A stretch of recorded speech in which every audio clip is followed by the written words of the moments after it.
Launch SmartLink Diagnostics, smart and fast.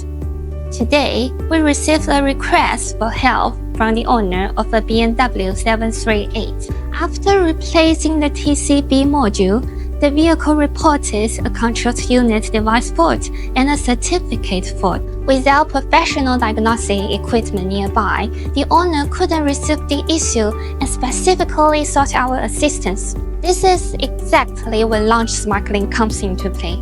After using the Launch CN to connect the diagnostic device to the vehicle, the first step is to read the vehicle's configuration information.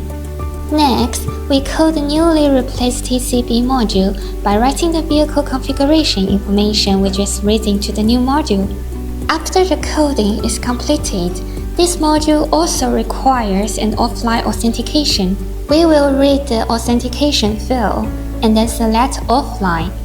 Write the calculated authentication field into it. After successful authentication, the entire replacement and matching process is complete. Up to now, the problem was solved with Launch SmartLink.